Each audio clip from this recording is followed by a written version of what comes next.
Bapak Ibu, saudara-saudari yang terkasih oleh Yesus Kristus, puji Tuhan jikalau pada malam hari ini kita boleh datang di rumah Tuhan di dalam rangka ibadah ucapan syukur HUT Komisi Pria yang ke-15 tahun. Kita melihat perjalanan yang begitu panjang dari Komisi Pria sampai saat ini, dan di mana kita akan merayakan ulang tahun yang ke-15. Kita bisa hadir pada malam hari ini itu semua karena anugerah Tuhan, dan juga Komisi Pria bisa ada sampai saat ini semua karena penyertaan Tuhan yang luar biasa. Baiklah, kita akan memulai ibadah kita pada malam hari ini. Sejemput kita untuk bangkit berdiri.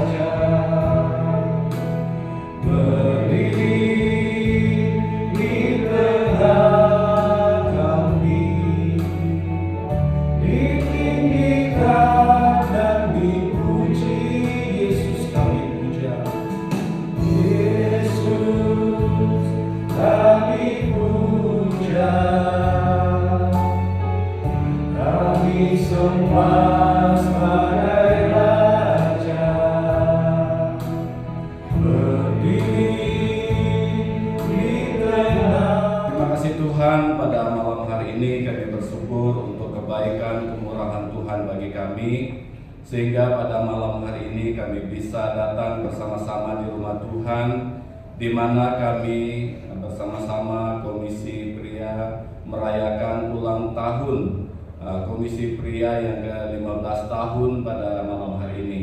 Terima kasih Tuhan, hamba serahkan ibadah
hiasi kehidupanku dengan kemurahan-Mu.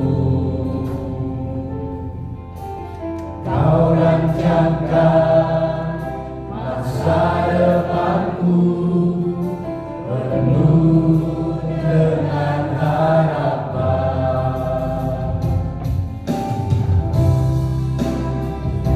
Saat ini semuanya karena kasih-Mu.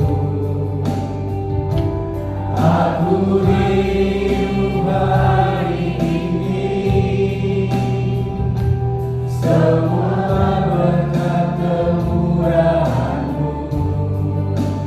Terima kasih Yesus,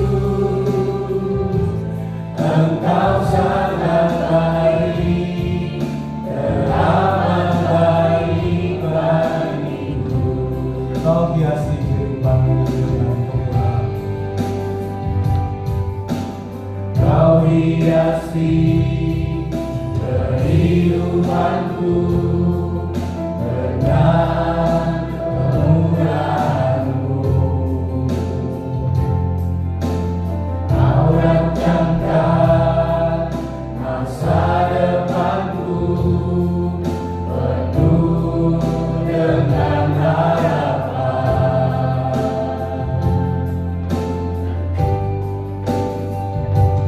Aku saat ini semuanya karena kasih-Mu. Aku hidup hari ini semua berkat kemurahan-Mu. Terima kasih Yesus, Engkau sangat baik, teramat baik bagiku. Siapa yang jemaat bangkit berdiri dan kita akan masuk dalam doa persembahan sekaligus doa syafaat yang akan dipimpin oleh Pendeta Ricky Alfonsius.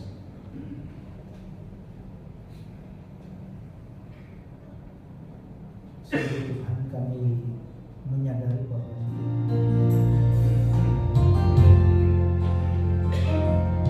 Karena kasih-Mu Tuhan, karena kasih-Mu Bapa, Kau bangun jemaat-Mu ini. Tiada kita sadari semua dalam rencana-Mu.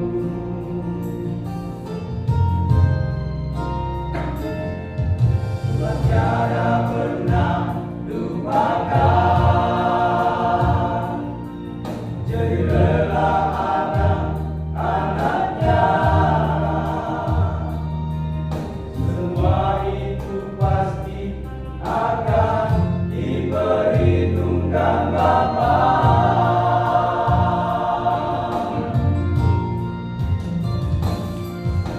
Seringkali ada terjadi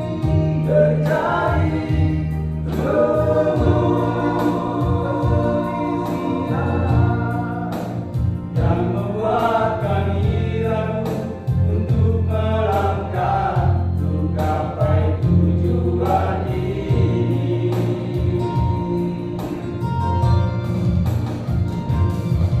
Namun kasih-Mu Tuhan sanggup satukan hati kami untuk melangkah dan wujudkan di panggilan gereja.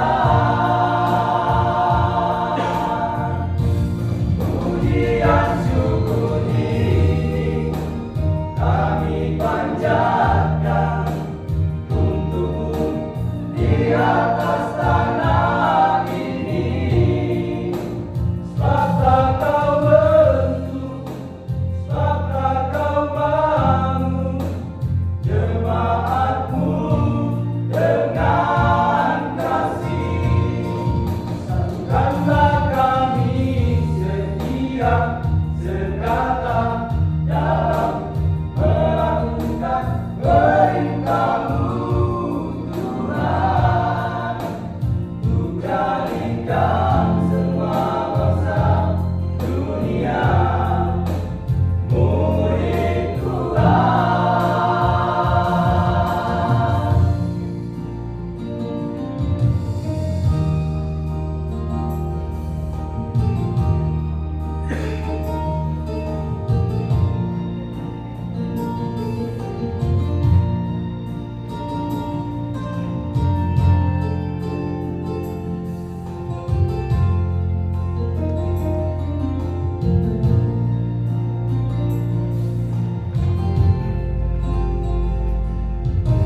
Puji Tuhan atas anugerah Tuhan.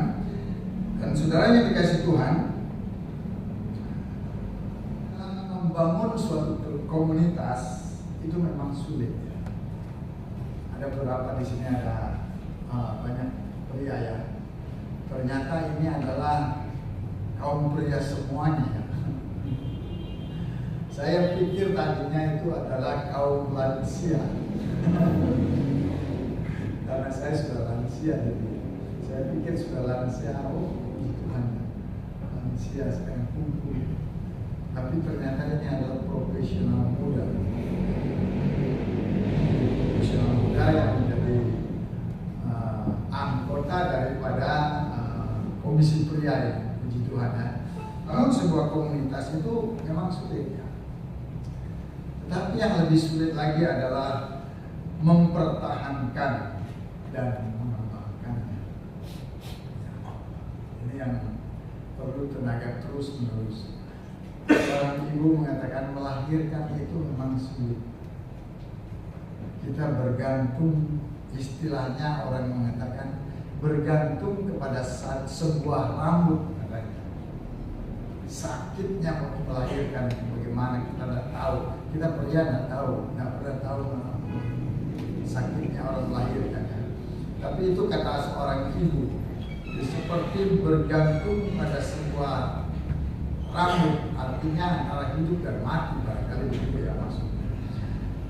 Dan sesudah lahir senang. Nah, itu yang sulit, tetapi membesarkannya itu ternyata lebih menyakitkan lagi. Salah satu cara untuk membangun kebersamaan dalam komunitas itu adalah bertolong-tolonganlah kamu menanggung bebanmu, seperti firman Tuhan katakan ya, demikianlah kamu memenuhi hukum Kristus. Bertolong-tolonganlah menanggung bebanmu, demikianlah kamu memenuhi hukum Kristus. Galatia pasal 6 ayatnya yang kedua. Dari Galatia diambil, dan memang ini adalah ayat yang tepat untuk dengan tema yang ada. Saudara yang dikasih Tuhan, dalam satu komunitas itu pasti banyak terjadi suka duka. Dalam satu komunitas ada itu sesuatu yang ada gesekan-gesekan yang menyebabkan rasa sakit,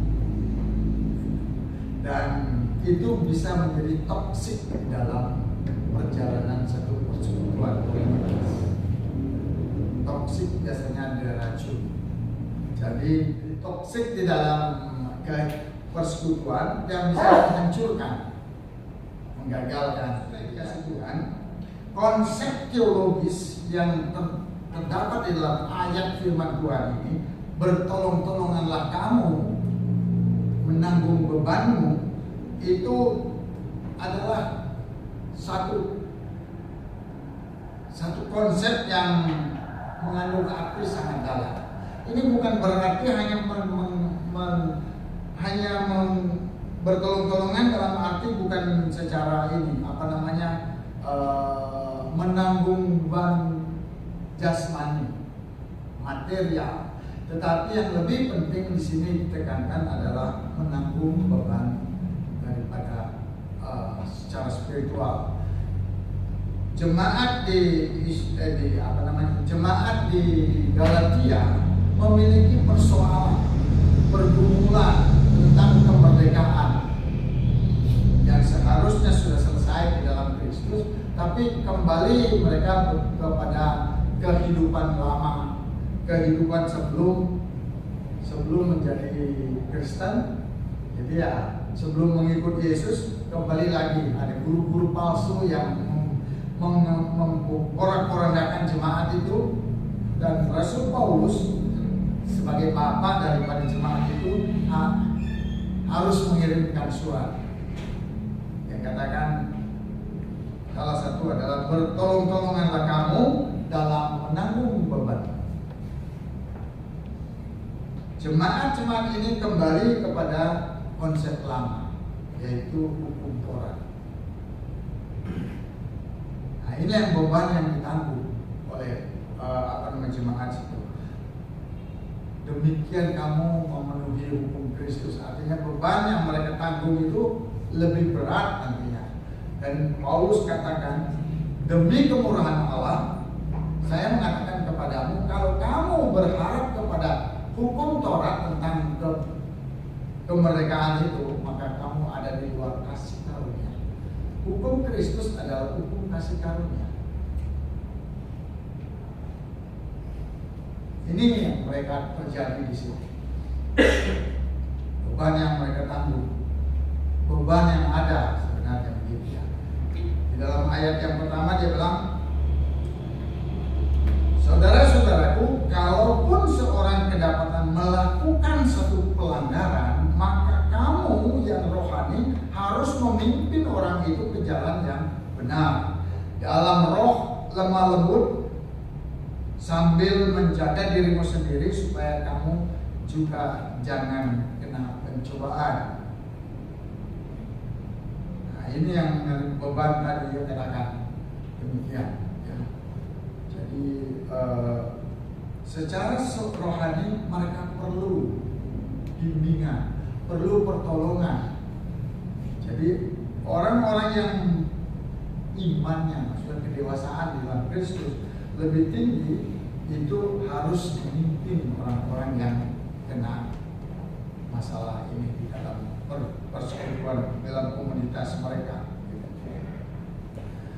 Dan secara kontekstual, jemaat Galatia sedang dikacaukan oleh guru-guru palsu sehingga mengalami kejatuhan iman kepada karya Kristus. Galatia pasal 5 ayat 1, pasal 13 ayat 15 dikatakan, kamu memang sudah merdeka, tapi jangan gunakan kemerdekaan itu menjadi hal yang mendorong kamu untuk berbuat kejahatan.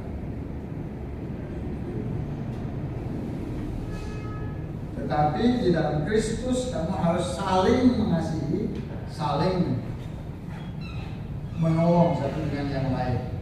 Dan kalaupun misalnya ada pertengkaran, perselisihan di dalam komunitas itu, jangan saling membunuh, jangan saling mematikan, tetapi biarlah itu hanya merupakan satu hal yang biasa terjadi. Sehingga dalam arti biasa terjadi itu maksudnya tidak sampai terjadi dendam dan sebagainya, itu Rasul Paulus katakan.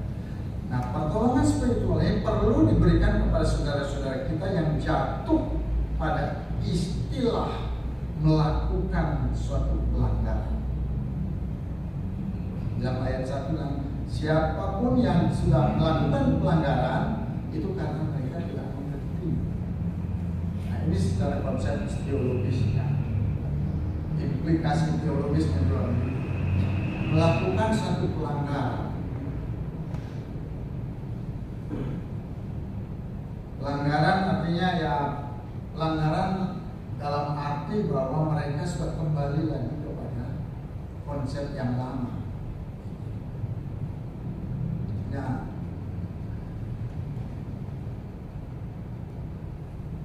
pertolongan ini adalah sebagai suatu sebagai suatu pertolongan, sebagai suatu usaha yang dilakukan secara terus-menerus, dan itu harus dilakukan tanpa pamrih kepada orang yang membutuhkan pertolongan. Ini pertolongan. Yang usaha yang dilakukan secara terus-menerus dan konsisten, serta tanpa pamrih kepada orang yang membutuhkan. Nah, inilah hukum Kristus untuk menolong jemaat bertumbuh dan membangun. Nah, saudara yang dikasih Tuhan, dalam konteks menguatkan persaudaraan dan membangun kebersamaan pada saat ini atau pada konteks masa kini, ada 3 area dalam natur kita sebagai manusia yang membutuhkan pertolongan. Bahkan mungkin ada 4 ya. Pertama, apresiasi, penghargaan atau respect. Ini natur manusia. Di dalam komunitas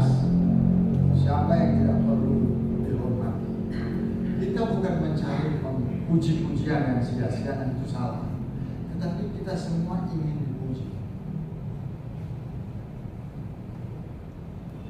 Mencari puji-pujian yang sia-sia ini yang salah, yang Paulus katakan. Tetapi kalau ingin dipuji itu, semua manusia ingin dipuji. Ada yang tidak ingin dipuji di sini? Tidak ada ya. Paulus katakan di dalam Filipi pasal 2 ayat yang ketiga, hendaklah yang seorang menganggap yang lain lebih utama daripada dirinya sendiri. Itu respect. Nah, untuk dapat menghargai orang lain, kita harus rela turun dari tahta ego kita, tahta harga diri kita, dan menghargai orang lain. Kalau tidak bisa turun, tidak mungkin bisa menghargai. Menghargai itu pekerjaan yang sangat tidak membutuhkan tenaga sebenarnya. Cuma tidak banyak orang yang bisa melakukan itu. Karena ini harus, setiap orang ini memiliki harga diri. Dan harga diri kalau dipertahankan akan menjadi suatu penghalang bagi dia untuk dapat menghargai orang lain. Jadi kalau mau menghargai orang lain, harus katanya rela meninggalkan dia harus rela meninggalkan tahta ego, tahta harga dirinya. Dan biasanya di dalam kehidupan sehari-hari, kata thank you itu atau terima kasih itu merupakan satu kata penghargaan pada orang lain. Penghargaan yang pertama yang dibutuhkan oleh manusia secara natural. Yang kedua, sikap yang kebutuhan manusia secara ini adalah secara spiritual adalah kepedulian. Penghargaan ini tidak harus melalui harta benda, tidak harus melalui pemberian, tidak harus melalui persembahan. Kata-kata penghargaan, pujian itu merupakan penghargaan yang luar biasa. Kalau kita bisa menerima, pujian tidak memerlukan satu sen pun keluar dana, tetapi dapat membuat hati orang berbunga-bunga.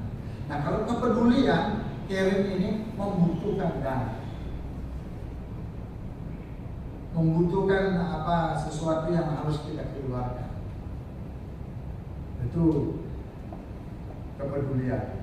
Yang kedua ini yang dibutuhkan manusia itu adalah kepedulian, merupakan sikap kesiapan dalam memberi pertolongan untuk membantu meringankan beban atau penderitaan orang lain. Jadi ini yang kepedulian ini membutuhkan tenaga lebih banyak, harta lebih banyak, dan juga apa lagi? Ya begitu. Kalau kita caring itu adalah satu perbuatan yang harus konsisten, terus menerus, dan dilakukan tanpa pamrih, dilakukan di dalam keadaan yang yang bukan untuk mencari keuntungan, tetapi untuk menjadi berkat. Ini kepedulian yang kedua. Nah, yang ketiga, sikap ini tercermin. Ini sikap kepedulian ini tercermin dalam perumpamaan orang Samaria yang murah hati. Dia peduli orang Samaria yang berjalan itu mempedulikan sebenarnya dalam tanda kutip musuhnya orang Yahudi yang turun dari Yerusalem ke Yeriko. Jadi mungkin dari Yerusalem mungkin sedang ibadah atau apa, kemudian ditemukan oleh orang Samaria. Ada orang Lewi tidak mau menolong, ada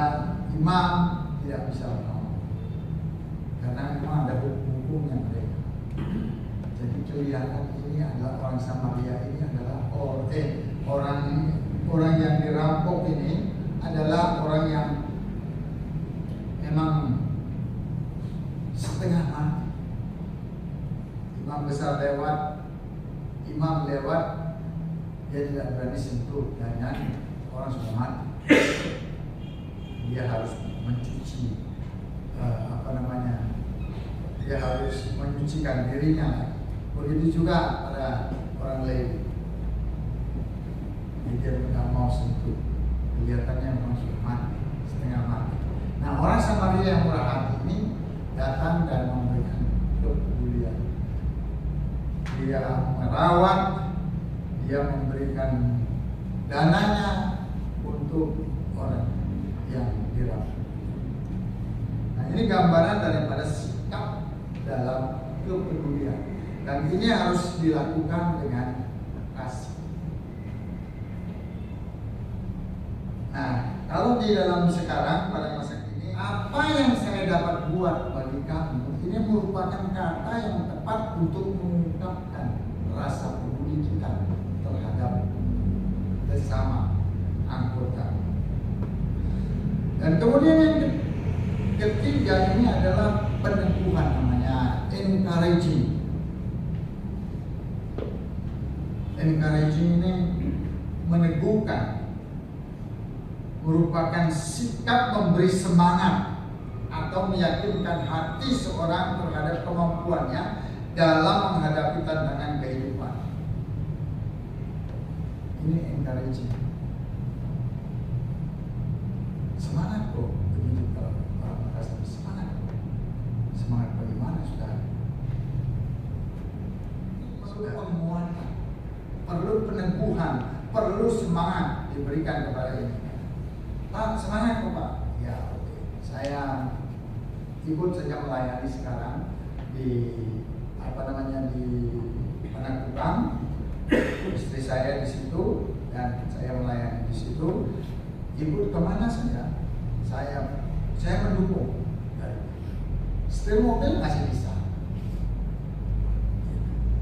Jadi ya, tapi untuk melayani doa oke lah. Nah, pada waktu Yosua dalam menghadapi pergumulannya masuk ke tanah Israel, dia itu sebenarnya stres. Mungkin lebih stres dari saya. Dia stres di seluruh aku bagaimana sekarang menghadapi. Terus ada orang datang pada dia, kuatkan dan teguhkanlah hati. Pada waktu Yosua berangkat, pada waktu Yosua menggantikan Musa, Tuhan yang berbicara, kuatkan dan teguhkan hati. 3 kali di situ di dalam pasal 1 Yosua. Dan pasal 5, ketika dia masuk lagi ke melihat kota Yeriko itu begitu kuat, bagaimana caranya itu menghadapi ini? Dia penolong sendiri di situ, ada seorang datang, kuatkan, teguhkan. Dia semangat lagi. Nah, ini perlu di dalam komunitas kita. Di dalam komunitas kita perlu meneguhkan orang lain. Bukan meneguhkan secara ini ya, maksudnya palepak begitu. Tapi hanya muji-muji dia, kamu bisa, ayo kamu bisa. Seperti saya punya teman, istrinya melahirkan dari jendela, ayo kamu bisa. Begitu. Wah, di dalam istri sedang berjuang melahirkan anaknya. Dia ayo kamu bisa. Itu pada waktu ini harus dilakukan secara pamrih, tanpa pamrih.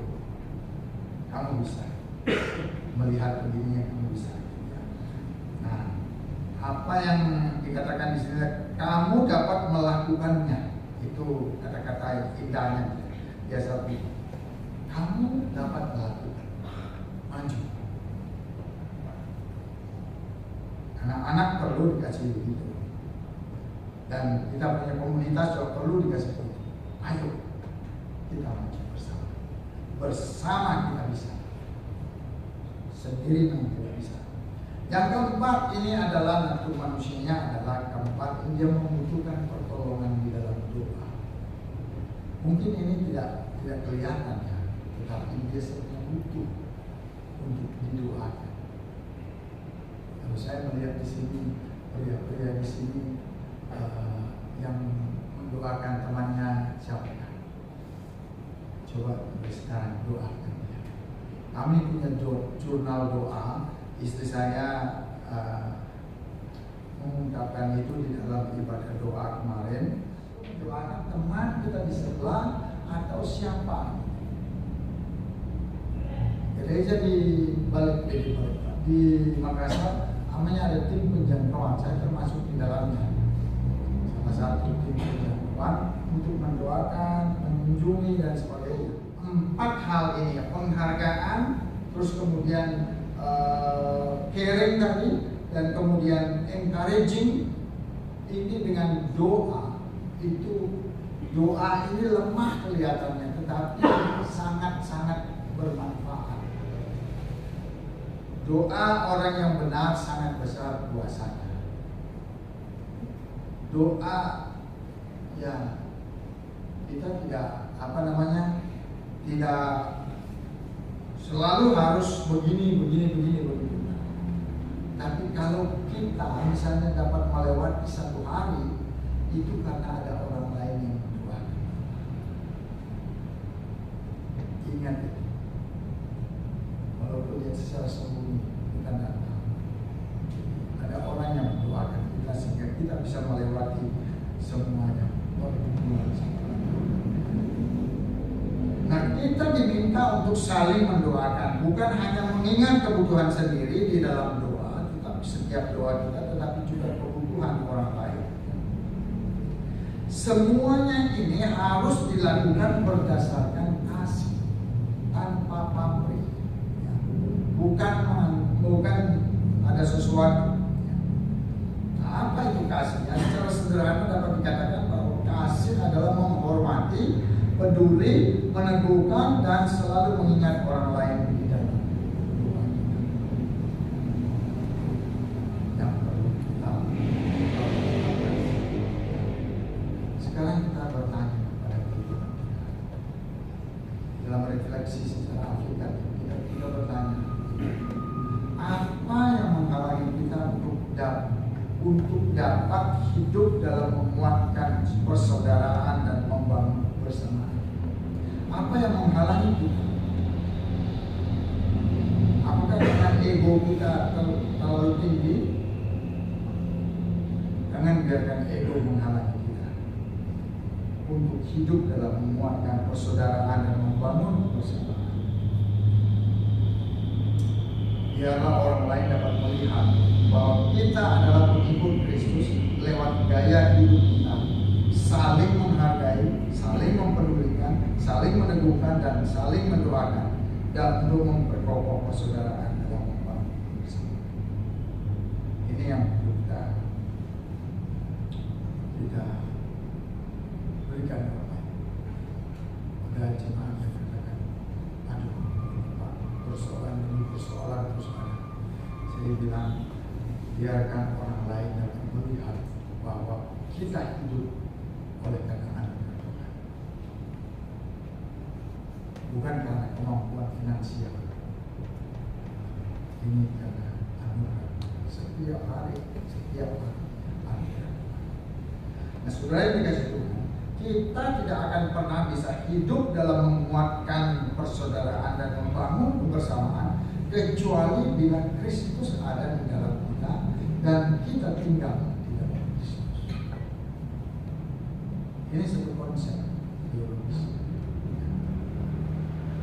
Jadi mari kita tinggal di dalam Kristus dan biarkan Kristus yang menguasai kita.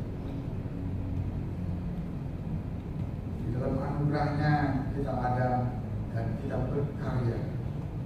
Di dalam anugerahnya kita boleh melakukan apa saja. Maksudnya hal-hal yang positif, bukan menjadi hal-hal yang negatif. Melakukan hal-hal yang positif untuk membangun kebersamaan.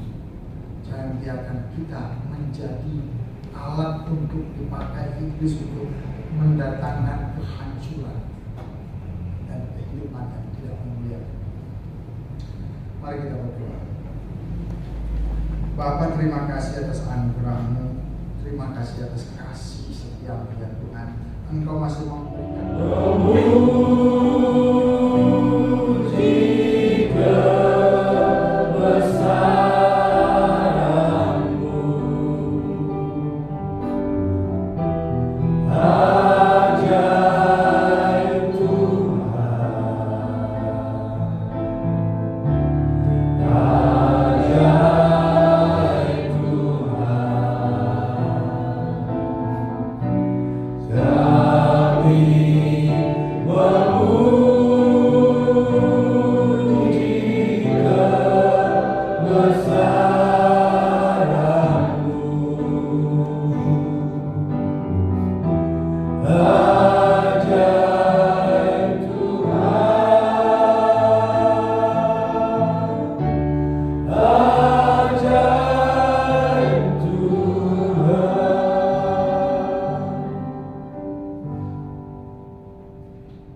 sidang jemaat yang dikasih Tuhan, arahkanlah hatimu kepada Tuhan, dan biarlah kiranya kita kembali pulang ke rumah masing-masing dan ke dalam tugas pelayanan yang Tuhan percayakan kepada kita. Terimalah berkat yang datangnya dari Tuhan. Biarlah kiranya berkat Bapa Surgawi, kasih karunia dan Kristus Yesus, dan persekutuan serta kekuatan penghiburan oleh Roh Kudus memampukan kita untuk dapat melangkah melewati hari demi hari. Yang kami hormati Bapak Pendeta Kadek Made Astika yang sebagai pembicara pada malam hari ini. Yang kami hormati Bapak Pendeta Riki Ambrosius sebagai Gembala Sidang GKI Parepare. Yang kami hormati hamba Tuhan GKI Parepare. Yang kami hormati Ketua Majelis Bapak Wempi dan Bapak Ibu Majelis yang hadir pada malam hari ini. Yang kami hormati dan terkasih dan tercinta Bapak Pendeta Jeffrey sebagai pembina Komisi Pria. Yang kami hormati Bapak Ibu saudara-saudara yang hadir pada malam hari ini, yang menyempatkan waktunya untuk melihat perayaan HUT GKI, perayaan HUT Komisi Pria yang ke-15 pada malam hari ini. Puji dan syukur kepada Tuhan Yesus Kristus karena atas seizinnya kita bisa hadir pada malam ini dalam acara perayaan Komisi Pria GKI Parepare yang ke-15 tahun, di mana panitia memberi tema kuatkan persaudaraan dalam membangun kebersamaan. Sebelum puncak acara perayaan HUT Kompre ini, kami panitia atau Komisi Pria telah melakukan prahut Kompre dengan mengadakan turnamen badminton antar gereja sekota Parepare yang telah dilaksanakan pada tanggal 17, 19, dan 26 Agustus 2003, di mana pada perlombaan ini gereja-gereja dari dominasi gereja banyak yang berpartisipasi, dan hari puncaknya pada tanggal 26 Agustus tepat di hari Sabtu, dan berikut yang disampaikan pemenang-pemenangnya. Juara pertama dari Gereja Toraja Elim, juara kedua dari GKI Parepare, juara ketiga dari GBI Road, dan juara harapan 1 dari Gereja Toraja Elim. Dan puji Tuhan, turnamen tersebut boleh berjalan dengan lancar dan sukses berkat kerjasama semua pihak yang terlibat, yang dilandasi dengan tema HUT Kompre, kuatkan persaudaraan dalam membangun kebersamaan. Dan juga seperti pujian yang kita sudah dengarkan tadi, orang kita bersaudara. Jadi kita sama-sama bersaudara biarpun beda-beda gereja, Pak ya. Jadi kita kuatkan persaudaraan kita. Untuk itu saya sebagai ketua panitia HUT Kompre dan sekaligus ketua dari Komisi Pria malam ini mengucapkan yang pertama, terima kasih kepada semua panitia HUT Kompre yang sudah memberikan waktu, tenaga, dan pikirannya sehingga kegiatan ini bisa berjalan dengan sukses, baik itu di prahutnya turnamen badminton maupun pada malam hari ini. Kita akui kita banyak kadang-kadang berselisih paham masalah acara tapi saya yakin itu untuk kemajuan kita semua. Dan juga terima kasih kepada bapak-bapak komisi pria yang sudah memberikan partisipasi sehingga dana untuk acara ini, baik itu yang perabot maupun punya, bisa terlaksana dengan baik dan sukses. Terima kasih juga kepada hamba-hamba Tuhan, majelis dan semua jemaat GKI Parepare atas dukungan doanya sehingga acara Kompri berjalan dengan sukses. Terima kasih juga kepada utusan-utusan jemaat yang berpartisipasi dan mengirimkan perwakilannya untuk kegiatan badminton yang telah kita selenggarakan, dan mereka sangat antusias dari gereja-gereja tetangga kita. Terima kasih. Kalau ada perwakilan dari sini, terima kasih. Dan juga kami juga berterima kasih kepada pihak-pihak keamanan atau kepolisian, dinas kaum medis dan wasit dari PBS yang ikut mensukseskan kegiatan prabut yang telah kami selenggarakan di gedung Masa Denai, dan mereka sangat mendukung kegiatan tersebut. Jadi untuk itu kami berterima kasih, dan semoga kedepannya bisa bekerja sama dengan kegiatan-kegiatan seperti ini. Dan yang terakhir, tidak lupa saya ucapkan terima kasih yang sebesar-besarnya kepada pimpinan Komisi Pria, Bapak Pendeta Jeffrey, yang sudah mendukung dan memberikan masukan dan saran-saran, serta langsung juga ikut terjun ya Pak ya dalam kegiatan-kegiatan Kompri, baik itu yang bersifat tenaga ataupun pikiran, sudah terlibat Pak. Terima kasih Pak Pendeta Jeffrey. Dan juga pihak-pihak seperti dari pihak Gedung Masa Denai yang sudah mensupport dan sudah memberikan fasilitasnya, dan kebetulan ownernya juga hadir pada malam hari ini. Kita kasih aplaus untuk Bapak Budiman. Terima kasih Pak Budi yang sudah menyempatkan hadir pada malam hari ini. Dan juga tidak kami lupa mengucapkan terima kasih kepada Bapak Hendra Merdeka yang sudah menyumbangkan vokalis Pak yang dalam mendukung acara ini. Semua peserta mengatakan kurang Pak. Jadi terima kasih ya Pak Hendra. Kemudian semoga nanti kedepannya bisa memberi bantuannya lagi Pak. Dan juga kepada vokal grup Rise Voice Pak ya, yang sudah bisa hadir tampil di gereja ini. Mungkin ini perdana Pak ya di gereja kami Pak ya, ataukah saya salah? Perdana Pak ya. Pak, mudah-mudahan kedepannya bisa Pak ya. Nah, untuk mengisi acara vokal grupnya Pak, suaranya begitu merdu Pak. Dan yang dikata, jika ada kata-kata saya yang kurang berkenan, saya mohon maaf yang sebesar-besarnya. Tapi sebelum saya tutup kata sambutan saya ini dan ucapan terima kasih ini, ada satu dua pantun yang akan saya bacakan pada malam hari ini. Sebelum hari Senin, tentunya hari Minggu.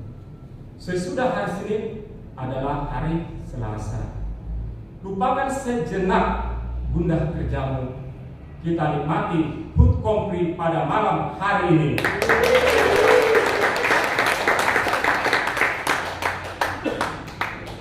Makan malam dengan dendeng. Dendeng dimakan rasanya nikmat. Kalau ingat HUT Kompri GKI Parepare, pastilah ingat turnamen badminton. Oke, terima kasih dari sambutan dari saya. Untuk itu saya akan memanggil beberapa nama. Yang pertama pembicara kita Bapak Pendeta Made Astika ke depan.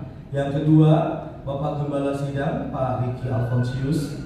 Yang ketiga Bapak Pembina Komisi Pria Bapak Pendeta Jeffrey Lucia. Yang keempat Ketua Majelis Bapak Wembi. Yang kelima Ketua Panitia Pak Wali BNC Dauruk.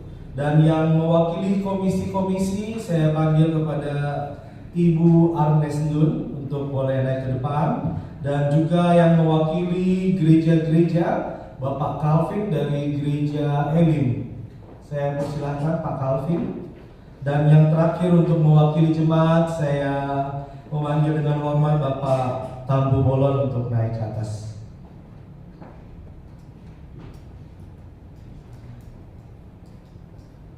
Baik, mungkin kita akan menyalakan dulu lilinnya dan juga kita akan menyanyikan lagu Selamat Ulang Tahun kami ucapkan di medley dengan panjang umurnya. Nyalakan dulu lilin. Mari bangkit berdiri. Selamat ulang tahun kami ucapkan. Selamat panjang umur kita akan doakan. Yesus yang memberkati kehidupanmu. Kasihilah Tuhanmu dan sesamamu. Panjang umurnya, panjang umurnya, merah badannya, kuat imannya di dalam Tuhan, di dalam Tuhan, di dalam Tuhan. Tiup lilinnya, tiup lilinnya, tiup lilinnya sekarang juga, sekarang juga, sekarang juga. Kita dekat bunyikan lilinnya 1, 2, 3. Tepuk tangan yang meriah.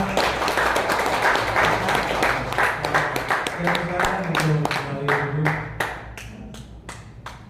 Tahun Komisi Pria yang ke-15 tahun. Semuanya boleh berjalan dengan hikmat dan bijaksana. Kita kini satu dalam Kristus dan telah dijadikannya kudus. Aku dan kamu, kita saudara, mengejar kebenaran Tuhan bersama.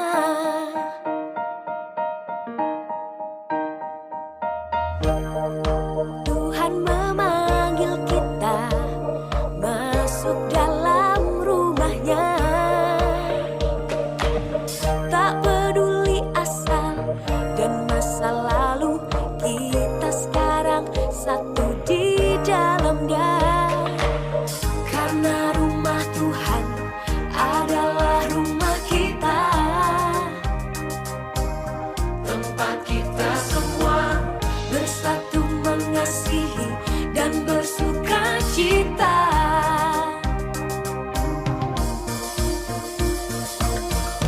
Kita kini satu dalam Kristus dan telah dijadikannya kudus. Aku dan kamu, kita saudara, mengejar kebenaran Tuhan. Kita kini satu